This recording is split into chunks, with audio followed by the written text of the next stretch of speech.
Hey, Coach, how is your heart rate at this point?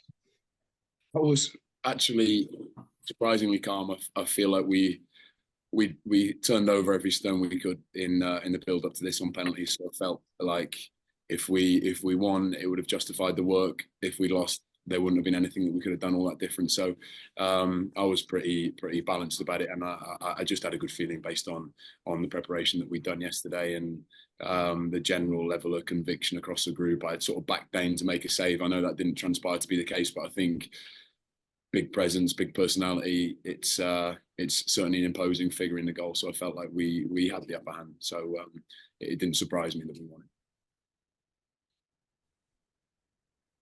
All right, Andy or John, Ben, feel free to popcorn off each other.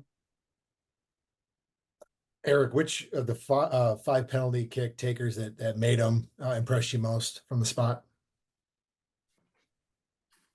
It's difficult to single out any individual. I think Kelvin got us off to a really good start, hence why we put him first. We really trust him in those situations. He's proved over the course of his time here already that he's got the personality to handle that situation. I think he would have probably chosen to go last. I think he's a man for a big moment, but we felt like we wanted to really get ahead, put the pressure on the opposition, and trust that Dane would make a save as it went on. And again, although that didn't transpire to be the case, I felt like the first couple of guys got us off to a good start, which is always difficult. So we really appreciated that.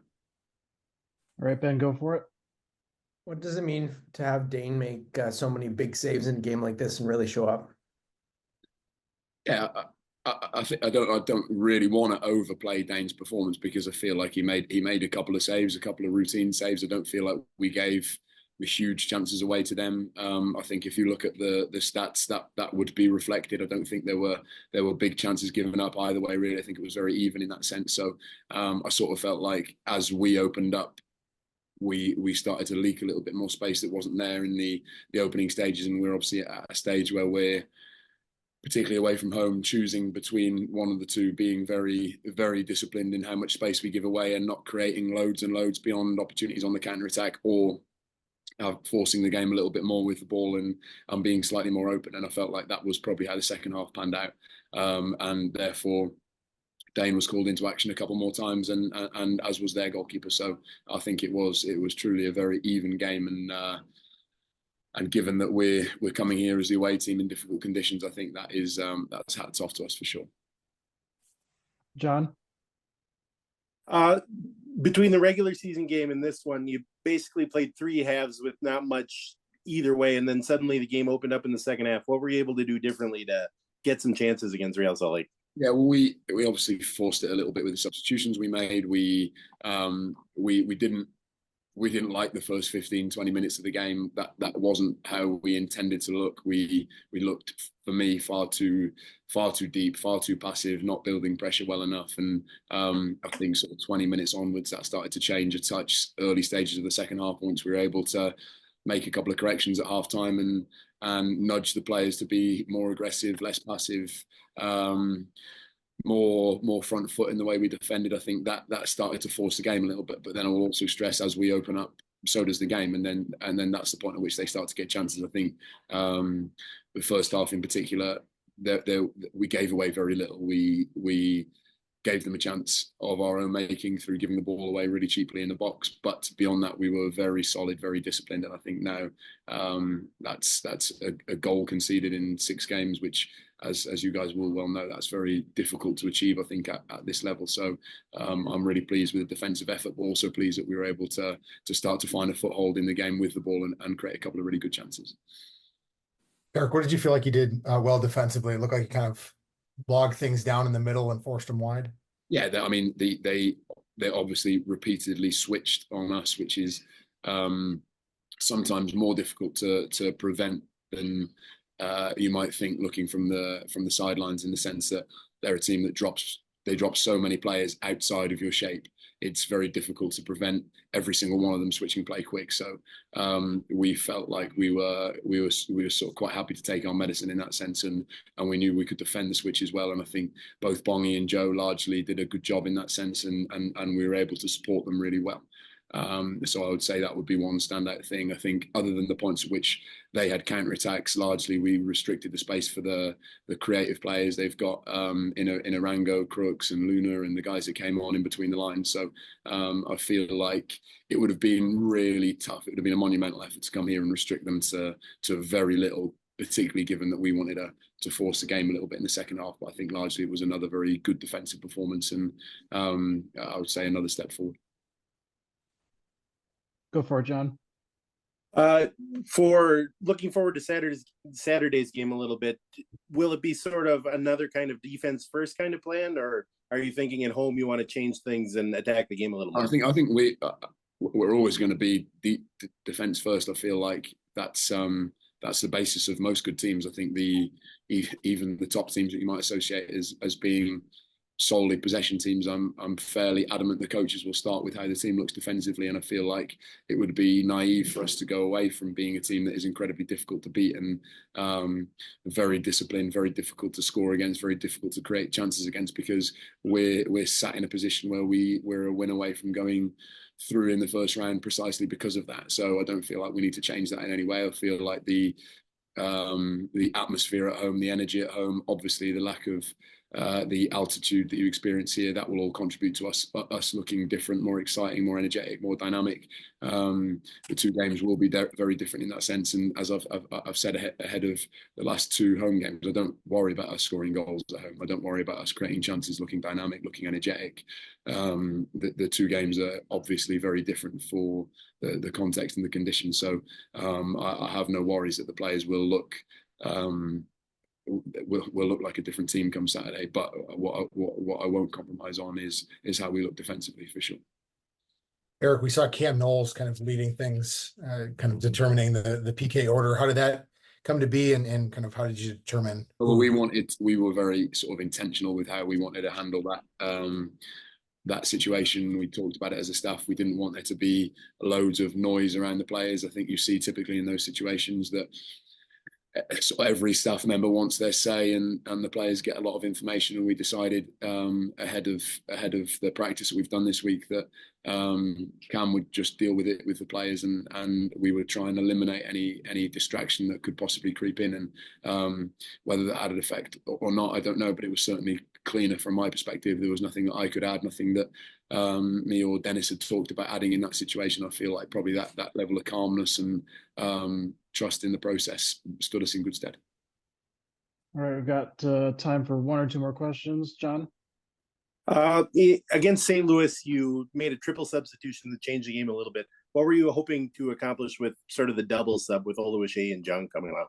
Yeah, I don't feel that we were in a particularly bad moment in the game at the point at which we made those changes. I had in my mind we might have changed earlier, but I felt like as we approached an hour, we'd had a couple of good moments between Kelvin, Rob, and Joaquin. But it's as you know, it's taxing. The conditions are here because of the altitude and because of the way in which they use the ball, particularly for the front players. We wanted to make sure that we had some legs either side of Kelvin as the game went on, and obviously didn't want to take Kelvin off because I felt like he was showing signs of getting a chance. And I think irrespective of how the game's going, Kelvin will always find a moment to be a threat, and that proved to be the case as it went on. And obviously Sangbin and Tani came on with legs, and we were able to build pressure better.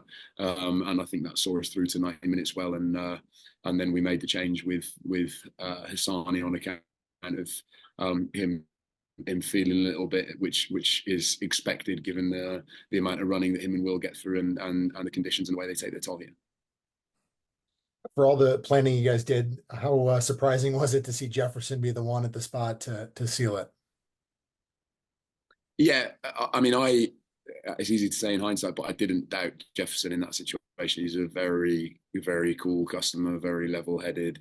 I think you'll have seen he's taken everything in his stride since he's been here. He's quiet, serious, gets on with it, confident. I think he was probably just the man for that job, and I would have had no qualms had I seen him step up second or third. All right, John, you can finish us out here. Do you feel like the front office coming out to training yesterday really made the difference in the penalty shootout today? Yeah, I would like to think so. I would like to think that probably without that, the players wouldn't have had maybe the level of conviction that largely they showed. I think it was a bit of fun. It was probably good for the club's morale, but there was a real sense of us being intentional behind that. And as I said at the beginning of this, felt relatively calm, knowing that I felt we'd done as much as we possibly could have done. Stopping short of repeating that a couple of times. So I was really pleased that we'd included that as part of our prep. Really pleased that we talked very purposefully about how we were going to manage that situation. Obviously, really pleased with how the players responded. So I think it's a good nod toward the quality of the process and really trusting that. All right, we appreciate your time, Eric. Safe travels back, and we'll see you later Thanks, this guys. week in Thank you, Minnesota. Eric. Dane, what did you feel like was key in the penalty shootout? Obviously, you didn't have to make a save, but two guys miss. What did you feel like was key for you to kind of maybe force them to miss, or did you see something about how they approached it that told you they was going to be off their line? Yeah, I think first and foremost, presence. I think a save or a miss goes down as the same thing for me. As long as the ball doesn't cross the line, I feel like I've done my job. So I think a lot of the work that I try to do sometimes is before, leading up to the Justin. I mean, we have a decent relationship through the PA and things like that. So I kind of just gave him a smile when he looked up at me, and then obviously, unfortunately, when you see one of your friends do poorly, but once I cross the white line, I don't really have many friends unless they're wearing the same colors as me. And then on the second one, of course, once we've scored the R's, them shooting second puts the pressure on them in a sudden death moment. So just asking the ref if in those moments, if they miss, is it going to be over? And just making them kind of think about that process. And I think obviously when one guy misses in my record, I think they're probably thinking in their head, well, he's due for a save in this next one. So I got to put the ball in the top corner or do something which forced them to kind of shoot high versus on the ground, which of course, when you shoot high, there's always a risk of missing the net. And today the crossbar was a good friend of mine. So hopefully me and him continue to be a good relationship. John, go for it. Now that's 1 goal in 6 games that the defense has given up. Where's your confidence level at right now, defensively speaking? Yeah, I think it's through the roof, but at the same time, we know that it's one other game, and if we go on a bad stretch, it means nothing. So I think it's just continuing to build on that, and we know that the past has been the past, and I think obviously we're confident in penalty shootouts with our takers and within myself. So I think it's something that we looked obviously going into this game. If we don't concede, we put ourselves in a good chance to get it closer to moving on. Dan, there was a moment, I think 51st or so minute with Diego Luna and Chicho Arango, the double save. Walk me through kind of coming off your line to stop both of those. Yeah, I think they're clever players. So I think obviously when you have a set piece like that, some guys kind of shut off. And I think it's my job to kind of be alert. And I see kind of Diego making the run, and then obviously they play him through. And I think we did a good job to recover. Obviously, I make the first save, and then we're able to clear it. And then, I mean, when I'm out my net at that point, I'm just trying to stay. I think reverting back to my line doesn't really do many help. So just trying to stay big. And of course, I know I got guys behind me that can potentially clear the ball on the line there. So I think in that moment, I'm just trying to stay big and read the cues of when to step out and then obviously when to stay out there. Eric Ramsay said all week that he was telling the team that the important thing is to get a chance to clinch the series at home on Saturday. What does it mean to potentially be able to clinch the series at Allianz Field? For sure. We knew obviously to move on, we knew that we're going to have to get a result here no matter what to move on. So we kind of came with the mindset, let's do it the first game. And obviously the fans have showed us a lot of love. So be able to kind of show them have the ability for us to move on in front of them. And we know obviously what they bring as well as in terms of the atmosphere. And obviously there's going to be a lot more pressure on Salt Lake now going into a must win for them. But we're definitely looking at it as a must win because we don't want to come back here either. Dane, of the 5 penalty makes, did anyone impress you with the poise, placement, anything along those lines? Any ball that crosses the line is a good penalty in the book. All right, we got time for a couple more questions. Dane, what did you feel like was key defensively to kind of force them wide and not have them kind of coming straight at you? Yeah, I think the one thing we've really done and focused on in team is defending as 11. And of course, I know the strikers, obviously it's a lot of hard work for them, and of course they'd rather be closer to the other net, but credit to them, because I think when they drop, we know that once we get in our blocks, it's very hard to us to break down. And I think obviously between Hassani and Will, the amount of distance and stuff that they do to kind of cover and shift side to side, of course, it's not always the prettiest work, and it's obviously tiring, but I think we've really kind of honed into that, which we know that it makes teams very difficult to kind of break us down in those moments, and obviously limits the amount of chances. Like I think in the first half, their only chance came off our own turnover. So I think obviously there's proof of what we're doing as well, and I think that kind of builds confidence in us as well. What did the referee say to you when you asked him if the last kick is a winner? I mean, that seems like a rhetorical question. Did he even entertain that?